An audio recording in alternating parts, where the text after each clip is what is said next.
Hello everyone, welcome back to the channel. और आज के इस पार्टिकुलर वीडियो के अंदर हम समझने वाले हैं कि कैसे हम डाटाबेस को क्रिएट करते हैं, लिस्ट करते हैं और ड्रॉप करते हैं। साथ ही साथ हम कैसे कलेक्शन को बनाते हैं, उसके अंदर डाटा को फिल करते हैं और साथ ही साथ कलेक्शन को कैसे हम डिलीट कर सकते हैं। ये सारे ऑपरेशन आज के इस पार्टिकुलर वीडियो के अंदर हम सीख रहे होंगे, राइट। तो ये वीडियो बहुत ज़्यादा इंपॉर्टेंट होने वाला है क्योंकि ये सबसे ज़्यादा इनिशियल पार्ट है इस पूरे मोंगोडीबी सीरीज का, राइट। तो हम सारा वर्क करेंगे मोंगोडीबी शेल के ऊपर और साथ ही साथ हम कंपास को भी लुक बाई करेंगे, राइट। तो चलो चलते हैं मोंगोडीबी शेल के ऊपर और शुरुआत करते हैं। तो हम आ चुके हैं अपने मोंगोडीबी शेल पे और सबसे पहले में क्या करना होता है, एंटर प्रेस करना होता है। ठीक है, तो यहाँ से हमारा कनेक्शन सेट हो जाता है जैसा कि मैंने लास्ट लेक्चर में आपको बताया था। उसके बाद अगर आप CLS लिखते हो तो ये क्लियर कर देता है स्क्रीन को, राइट, इस तरीके से। फाइन, ओके, ठीक है। चलो शुरुआत करते हैं। तो सबसे पहले, क्योंकि अभी तक हमने कोई डाटाबेस नहीं बनाया, डाटाबेस वो जगह होती है जहां पर हम अपने डाटा को स्टोर करते हैं, राइट। तो आप ऐसा समझ सकते हो कि डाटाबेस क्या है। डाटाबेस एक बड़ा सा कंटेनर है। उस कंटेनर के अंदर बहुत सारे पैकेट हैं, उन पैकेट को हम कलेक्शन कहेंगे। और उन कलेक्शन वाले पैकेट के अंदर बहुत सारे क्या है, चिप्स हैं। और वो चिप्स क्या है, डेटा, राइट। फिर से रिपीट करूं, डाटाबेस एक कंटेनर हो गया, उसके अंदर बहुत सारे पैकेट रखे हुए हैं। पैकेट किसके हैं, चिप्स के। तो वो जो पैकेट है वो आपका कलेक्शन है और उसके अंदर जो चिप्स हैं वो आपके डेटा है, राइट। कुछ इस तरीके से। अब सबसे पहले डाटाबेस समझते हैं कि डाटाबेस हमारे पास है क्या, क्योंकि अभी तक हमने क्रिएट तो नहीं किया है। तो अगर आप लिखोगे यहाँ पे शो DBS और एंटर करोगे तो आपको यहाँ पे ऑलरेडी 3 डेटाबेस दिखेंगे। ये तीनों डेटाबेस आपको डिफॉल्ट मिलते हैं बाय मोंगोडीबी, राइट। तो अगर आप जाते हो अपने कंपास के ऊपर, let me open the compass here. Okay, so यहाँ पे आने के बाद आपको सिंपली यहाँ पे कनेक्ट करना है। ठीक है, कनेक्ट किया हमने। और कनेक्ट करने के बाद यहाँ देखो, कंपास के अंदर भी हमें 3 दिख रहे हैं, एडमिन, कॉन्फ़िग एंड लोकल। ये तीनों डाटाबेस, राइट। तो ये डिफॉल्ट डेटाबेस आपको मोंगोडीबी खुद प्रोवाइड करता है। इनके अंदर कुछ तो है, राइट। अगर आप लोकल के अंदर जाओगे तो यहाँ पर आपको कलेक्शन दिखेगा, राइट। और इसके अंदर जाओगे तो यहाँ पे कुछ तो डेटा इन्होंने डाल रखा है, बट इनका कोई यूज नहीं है। ठीक है, ये डिफॉल्ट है। आप चाहो तो इन्हें डिलीट करना चाहो तो डिलीट कर सकते हो, बट मैं पड़ा रहने देता हूँ, मैं कभी इसके साथ छेड़ाछाड़ी नहीं करता। ठीक है, ओके फाइन। अब शो DBS कर दिया तो हमें मालूम चल गया कि डाटाबेस को देखते कैसे हैं, राइट। तो अभी तो हमारे पास तो हमारा कोई डाटाबेस है नहीं, तो हम हमारे डाटाबेस को कैसे क्रिएट कर सकते हैं। वेल, उसे क्रिएट करने के लिए हमें क्या करना पड़ता है, हमें लिखना पड़ता है यूज और फिर अपने डेटाबेस का नाम लिखना होता है। ठीक है, तो लेट्स से कि मैं अपने डाटाबेस का नाम ऑफिस रखना चाहता हूँ, तो मैं लिखूंगा ऑफिस, लाइक दिस। और मैं एंटर प्रेस करूंगा तो यहाँ पर कह रहा है that you are switched to DB office, यानी आप अपने डाटाबेस ऑफिस के ऊपर स्विच कर चुके हो। बट अभी हमारा डाटाबेस क्रिएट तो हो गया, बट क्या वो डाटाबेस हमें दिखेगा। Let's see, show DBS। नहीं, अभी भी हमारा डाटाबेस हमें नहीं दिख रहा। क्यों? क्योंकि आपने डाटाबेस क्रिएट किया, बट जब तक उस डाटाबेस के अंदर आप कुछ स्टोर नहीं करते, आइदर कलेक्शन, जब तक आप नहीं क्रिएट करते अपना कोई भी कलेक्शन, राइट, तब तक आपका डेटाबेस आपको नहीं शो होगा, राइट। तो जैसा कि आप यहाँ पे भी देख सकते हो, ठीक है, यहाँ लिखा हुआ है यूज माई डाटाबेस, राइट। तो इसे करने पर आप अपने डाटाबेस को क्रिएट कर लेते हो और कहाँ होता है, स्विच कर जाते हो उस डाटाबेस के ऊपर। ठीक है, अब यहाँ पर जब आप जाओगे नीचे तो कैसे लिस्ट करते हैं सभी डाटाबेस को, शो DBS करके, जैसा मैंने आपको बताया। पर यहाँ पे क्या लिखा हुआ है, this shows only database that contain data, right. अब क्योंकि हम जो डाटाबेस अभी देख रहे थे, जब हमने क्रिएट किया उसे शो कर रहे थे, तो हमें वो नहीं दिख रहा था। क्यों नहीं दिख रहा था? क्योंकि उसके अंदर अभी हमने कोई भी डाटा नहीं डाल रखा है, राइट। तो जब हम डालेंगे उसके अंदर डाटा तब आप समझ जाओगे। ठीक है, अब थोड़ा सा नीचे जाते हैं तो डाटाबेस को ड्रॉप करने का तरीका लिखा हुआ है, बट चलो वो बाद में सीखेंगे। ठीक है, तो अब समझेंगे कि हम कलेक्शन को कैसे बनाते हैं, राइट। तो कलेक्शन ऑपरेशन के अंदर सबसे पहली चीज आती है क्रिएट अ कलेक्शन। तो क्रिएट अ कलेक्शन करने के लिए हमें क्या करना है, DB डॉट क्रिएट कलेक्शन और फिर अंदर उस कलेक्शन का नाम देना है। ठीक है, चलो, तो हम आ गए हैं अपने शेल पे। और यहाँ पे जब आप DB लिखते हो तो उसका मतलब होता है क्या, ऑफिस, राइट। ऑफिस क्या है आपका, जो आपका करंट डेटाबेस है। जब आप DB लिख करके एंटर करोगे तो आप अपने करंट डेटाबेस जो रहेगा वो आपके सामने प्रिंट होकर के आ जाएगा, राइट। अब आप DB डॉट क्रिएट कलेक्शन करते हो और ब्रैकेट पुट करते हो और इसके बाद यहाँ पर अपने उस पार्टिकुलर कलेक्शन का नाम लिखते हो। लेट्स से कलेक्शन का नाम रखूंगा मेंबर। ठीक है, इसे मैं एंटर करूंगा तो यहाँ पे देखो ओके स्टेटस मेरे सामने आ गया। इसका मतलब क्या है कि मेरा जो कलेक्शन है वो सक्सेसफुली क्रिएट हो गया है। ठीक है, अब अगर मैं लिखता हूं यहाँ पे शो DBS और एंटर करता हूं तो अब देखो, अब मुझे यहाँ पर ऑफिस डेटाबेस शो हो रहा है। क्यों? क्योंकि मेरे डेटाबेस के अंदर अब कोई चीज प्रेजेंट है।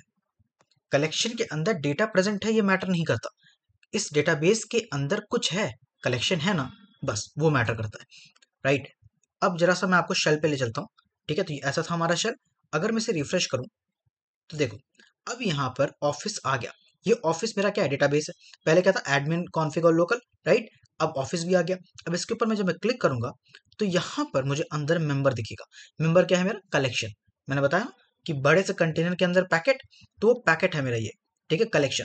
अब इसके ऊपर जब मैं क्लिक करूंगा तो यहाँ पर ये क्या कह रहा है कि इस कलेक्शन के पास कोई डेटा नहीं है, मतलब ये खाली है।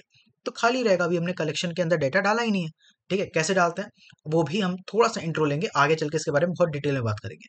ठीक है, देखो MongoDB also creates a collection implicitly when inserting the first document, right. मतलब कि जब आपको इंसर्ट करना है तो इंसर्ट करने के लिए यहाँ पे मेथड दिया हुआ है, और वो मेथड क्या है, insert one. Right, insert one से आप एक data at a time insert कर सकते हो इनसाइड द कलेक्शन। राइट, कैसे करते हैं देखो, अभी हमने क्या करा था, db डॉट क्रिएट कलेक्शन, है ना, और इसकी मदद से हमने कलेक्शन बनाया। अब हमें कहाँ जाना है, कलेक्शन के अंदर जाना है। तो हम क्या लिखते हैं, db डॉट कलेक्शन का नाम, कलेक्शन का नाम क्या है, मेंबर, मेंबर, और उसके बाद क्या लिखेंगे, हमें इंसर्ट करना है तो हम लिखेंगे इंसर्ट वन, लाइक दिस। ठीक है, ब्रैकेट पुट करो। ब्रैकेट पुट करने के बाद अब देखो जरा यहाँ पे, जब आप डॉक्यूमेंट, ठीक है, पहली बात तो ये जानो जो डेटा मैं कह रहा हूँ ना, वो डेटा एक्चुअली में डॉक्यूमेंट है।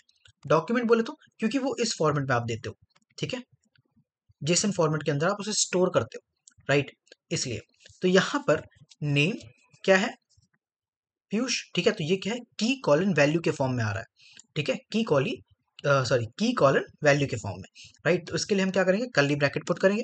जब भी डेटा डालना है तो कर्ली ब्रैकेट पुट करना है, और उसके बाद की लिखनी है। की क्या होगा, नेम, नेम लाइक दिस, और उसके बाद जो भी वैल्यू है, लेट्स से पीयूष। ठीक है, और अगली वैल्यू डालनी, कॉमा रख दो। एज, एज क्या होगी मेरी, लेट्स से 22 ले लेते हैं। ठीक है, अब यहाँ पे से मैं क्लोज कर देता हूँ। अब क्लोज करने के बाद जब मैं एंटर करूंगा तो देखो यहाँ कह रहा है एक्नॉलेज ट्रू। एक्नॉलेज ट्रू मतलब कि सक्सेसफुली ये चीज इंसर्ट हो गई है। ठीक है, और इसने क्या करा, एक ऑब्जेक्ट आईडी दे दी। अब ये जो ऑब्जेक्ट आईडी है ये बाय डिफॉल्ट MongoDB खुद तैयार करता है, तो ये मेरा काम नहीं है कि मैं ऑब्जेक्ट आईडी बनाऊंगा, ये MongoDB खुद बनाएगा। अब जरा सा कंपास पे जाते हैं और इसे रिफ्रेश करते हैं, है ना, रिफ्रेश करते हैं, और देखो मेरा डॉक्यूमेंट यहाँ पर आ गया। ठीक है, तो यहाँ पे पहले क्या है, आईडी है। आईडी मैंने बताया आपको, आईडी के अंदर आपकी ऑब्जेक्ट आईडी आती है, ये बाय डिफॉल्ट आपका MongoDB खुद बनाता है। ठीक है, आपका कोई काम नहीं है इसमें। और साथ ही साथ मेरा डॉक्यूमेंट क्या था, मैंने क्या डाला था, नेम डाला था और एज डाला था, और वो चीज़ यहाँ पे प्रेजेंट है। ठीक है, समझ में आ गई बात, कैसे करते हैं। तो कुछ ऐसा सा खेल है, राइट। अब आपको कलेक्शन भी दिखाना है। ठीक है, अगर आपको कलेक्शन दिखाना है तो उसके लिए भी, जैसे कि इस पार्टिकुलर ऑफिस डेटाबेस के अंदर अगर मैं चाहूँ कि और कलेक्शन बनाना हो मुझे, तो मैं और भी बना सकता हूँ। मैं सिंपली यहाँ पे लिखूंगा db डॉट क्रिएट कलेक्शन, और इसके अंदर मैं एक कलेक्शन और बना लेता हूँ टीचर का। ठीक है, मान लो ऑफिस के अंदर टीचर कहाँ होते हैं, बट ठीक है, चलो एंटर मारा। ठीक है, तो ओके स्टेटस मिल गया। अब मैं देखना चाहता हूँ कि मेरे इस पार्टिकुलर डेटाबेस के अंदर कितने कलेक्शन है, तो उसके लिए शो कलेक्शंस एस लगाना। ठीक है, एंटर मारोगे और यहाँ पे देखो एक मेंबर नाम से कलेक्शन है, एक टीचर नाम से कलेक्शन है ना। तो इसकी मदद से आप क्या कर सकते हो, कलेक्शन कितने भी आपके बने हुए हैं वो देख सकते हो। आप यहाँ से भी देख सकते हो मैनुअली, और वहां से भी देख सकते हो। यहाँ पे रिफ्रेश करोगे तो देखो ऑफिस के अंदर अब 2 कलेक्शन, मेंबर और टीचर। ठीक है, दैट्स इट। अब CLS लिख के अपनी स्क्रीन को क्लियर करते हैं और कुछ चीजें और जानते हैं। क्या जानना है हमें, लेट्स सी कि एक कलेक्शन को हम डिलीट कैसे करते हैं। हमने बनाना तो सीख लिया, बट मान लो मेरे को डिलीट करना है कोई कलेक्शन, तो उसको डिलीट कैसे करेंगे। वेल, डिलीट करने के लिए सिंपल ड्रॉप मेथड का यूज करते हैं। ठीक है, तो अब इसके लिए क्या करना है, सिंपल डीबी डॉट लिखने के बाद अब डिलीट करने के लिए आपको उस पर्टिकुलर कलेक्शन का नाम लिखना होगा, राइट। तो हमारी कलेक्शन का नाम क्या है, मेंबर। ठीक है, डॉट ड्रॉप, सिंपल, बंद करो इसे, एंटर मारा, ट्रू हो गया। ट्रू का मतलब डिलीट हो गया। अब मैं यहाँ पे अगर लिखता हूँ शो कलेक्शंस, तो देखो सिर्फ एक कलेक्शन बचा जो कि टीचर है। ठीक है, राइट। अब एक चीज और जानेंगे जो कि लास्ट हो गया, आई गेस, यस लास्ट है हमारे इस लेक्चर की। वो क्या है कि एक डेटाबेस को कैसे डिलीट करते हैं, राइट। तो डेटाबेस डिलीट करने के लिए सिंपल आपको क्या करना है, जैसे ये आपने मेथड अपनाया था ना, वैसे ही आपको क्या करना है, पहले लिखना है डीबी और इसके आगे आपको कोई कलेक्शन का नाम नहीं लिखना, आप सिंपली इसके ऊपर काम करने जा रहे हो, डेटाबेस के ऊपर, ठीक है। और इसे डिलीट करने के लिए आपको ड्रॉप डेटाबेस लिखना होता है, ठीक है। तो आप क्या करोगे, लिखोगे dot drop data base like this, इसे क्लोज करो और एंटर मारो, एंटर मार दिया, दैट्स इट। तो आपका जो ऑफिस डेटाबेस आपने बनाया था ना, वो डिलीट हो गया।